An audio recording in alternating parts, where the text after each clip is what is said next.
So I'm Sarah Taylor, and I'm a meditation teacher and an energy healer, and I'm also an actress, a comedian, and a writer.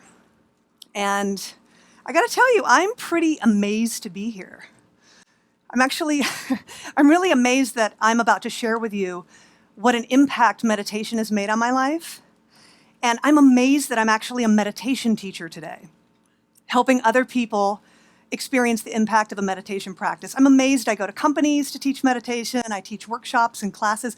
I'm amazed because 10 years ago, before I started meditating, I was a hot mess. I really was. I was anxious all the time, 24/7. It was like I hadn't started meditating yet, but my mantra was, when is the other shoe gonna drop? When is the other shoe gonna drop? When is the other shoe gonna drop? Constantly.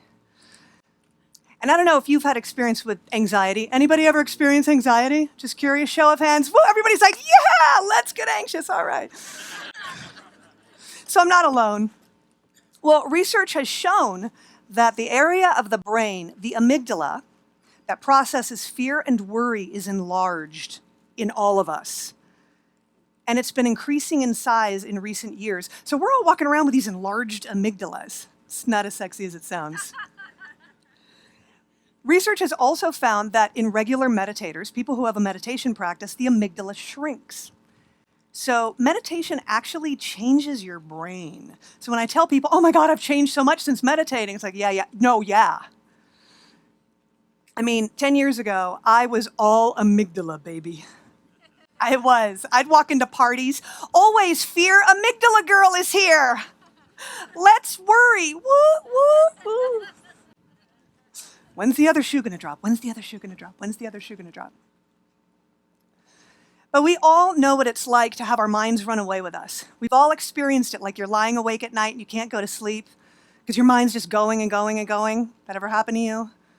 You know, it's like you're not even worried about anything. You're just thinking about like the cat videos you watched on the internet that day. You just can't stop thinking about the cat videos. I love cat videos.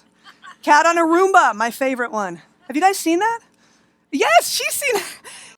Hilarious. He's got the shark, but he's like a Zen cat. He's just on that Roomba. He's like, I am alert, I am focused, I am riding my Roomba. He is in a meditative state. I love it. Next year, my talk is going to be on cat videos. But we all know what that's like, to not be able to turn off our mind and it just goes and goes. We all know what it's like to be angry at a person or a situation and not be able to drop it. We think it's the emotions, that's the mind. We all know what it's like to not be able to focus, to have a project. Maybe it's something you're excited to do, you're really, really passionate about it, but you can't focus on it to finish it. And we all know what it's like to not be present and have our minds elsewhere, like maybe out there. Look at that, it's beautiful. I won't be offended. And we all know what it's like to be under the spell of the beliefs and the stories that our minds tell us about ourselves.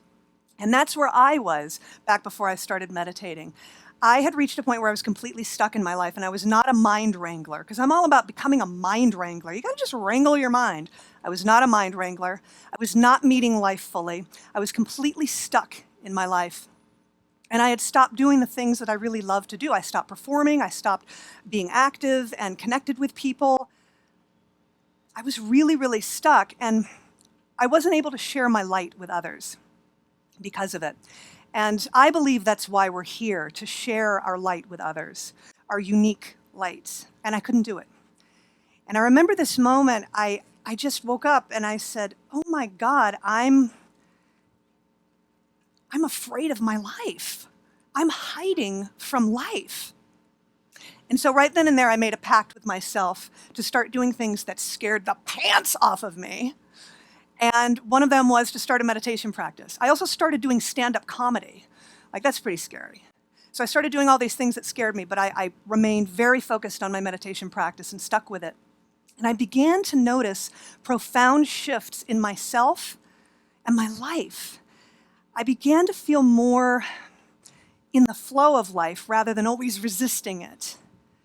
And I began to fully meet life. And I began to start sharing my light with others.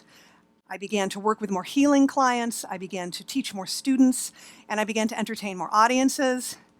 And I think my amygdala shrank quite a bit. It doesn't mean that I don't get anxious or I don't get nervous. Somebody was just asking me before I got on stage, Chloe, one of the volunteers, are you nervous? I'm like, yes, but I'm a mind wrangler. So I know how to work with it. So I want to share 3 things that are going to help you be a mind wrangler, whether or not you have a meditation practice or not. And I highly recommend having a meditation practice. But I call them the 3 golden guideposts of meditating. Number 1 is you always have an object of attention. People say, I can't just sit down and just clear my head of all thoughts. And it's like I tried to meditate. I don't know. No. There's always an object of attention. So whether it's a mantra, something you're chanting, your breath, envisioning a golden orb of light at the center of your chest, there's always an object of attention. And number 2, thoughts will arise. You've heard the phrase S happens, right? I'm not going to say the S word because it's TEDx and we're classy, but thoughts happen. They're not a problem. So in your meditation, thoughts are going to float by like a balloon with a string on it. Don't hang onto the string and run away with it. Bring yourself back to the object of attention. Bring yourself back. I'm hungry. Bring yourself back. My foot itches. Bring yourself back. Cat videos. Bring yourself back. And you do this over and over and over again, which brings me to number 3, be kind to yourself. You want to do this with kindness, determination, and curiosity. Be determined to do this. Be curious about how your mind works.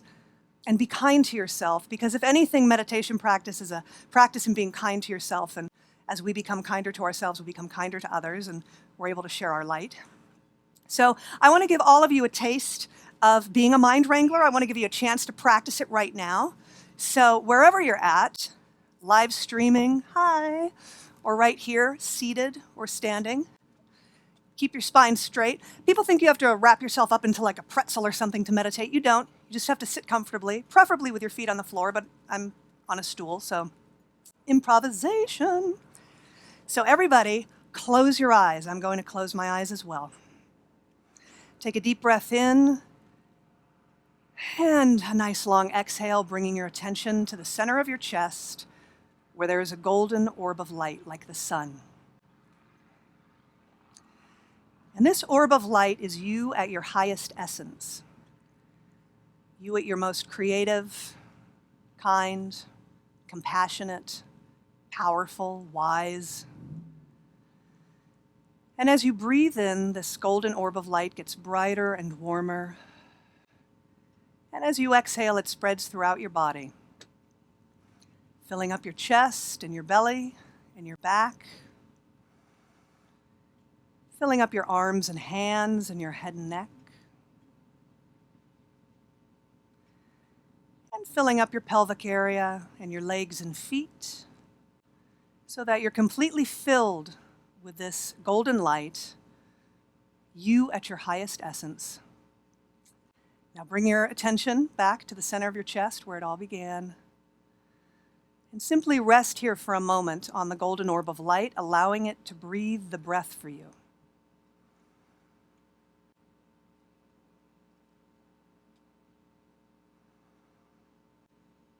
You may open your eyes, retaining a sense of this light. And I dare you to be a mind wrangler, and I dare you to share your light with others. That's how we make an impact. Thank you.